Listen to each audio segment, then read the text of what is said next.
Alright, family and friends, here I am again. I'm going to be making a basic pinto bean,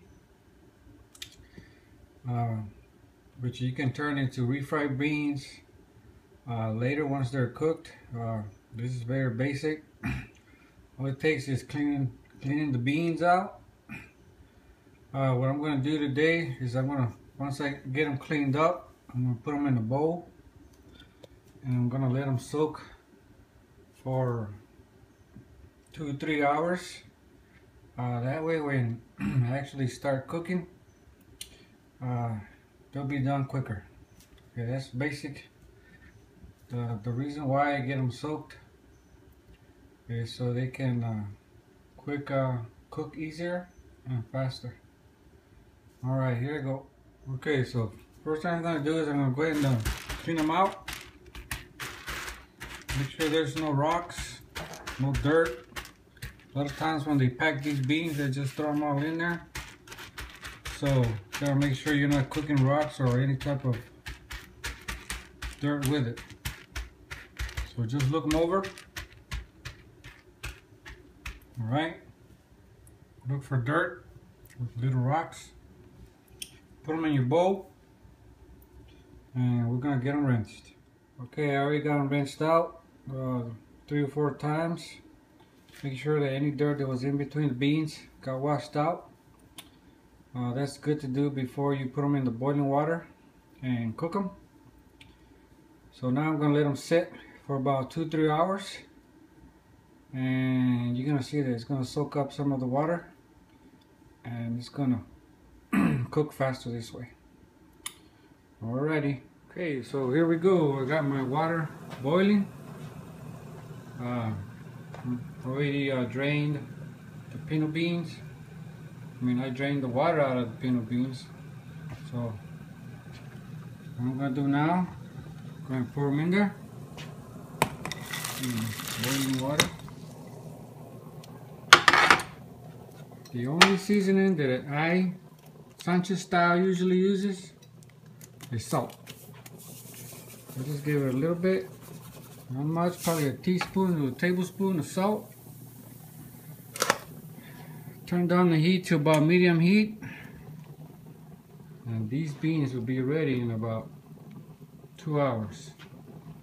Okay, so just cover them up.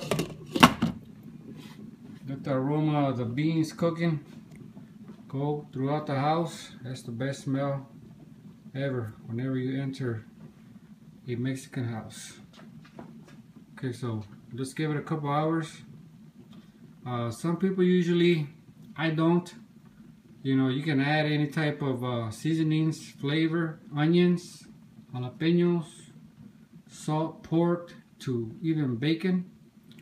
And this is when you go ahead and add all those ingredients to it, and they're gonna taste as great as just regular pinto beans.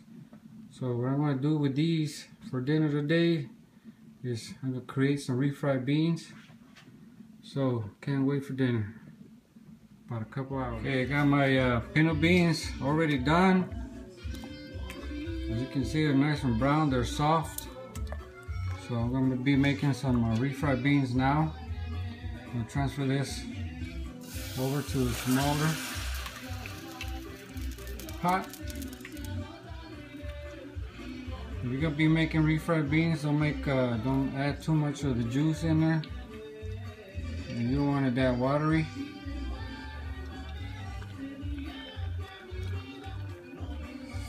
See, doesn't matter how basic you make the beans, they're still gonna come out tasting good.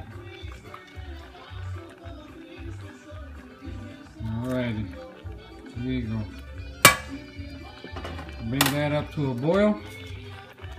And then we're gonna continue. Okay, I got my beans boiling.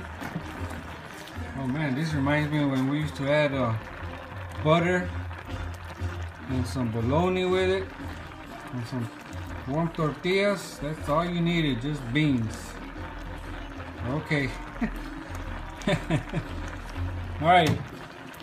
Now, in order to make them refried, I'll be using my smasher. Alright, And I know a lot of you familiar already know about the masher.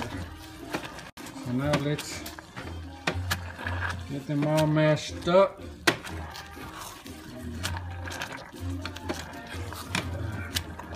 If you like, you can add your cheese now. That way it melts up with the beans as they get hot.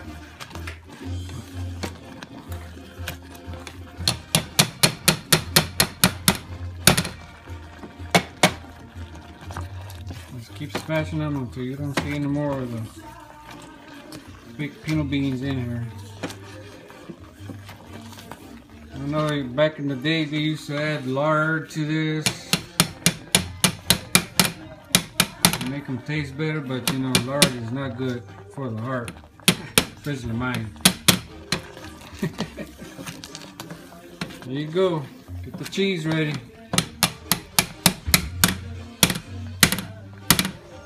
Okay, let's bunch it off as can off of that.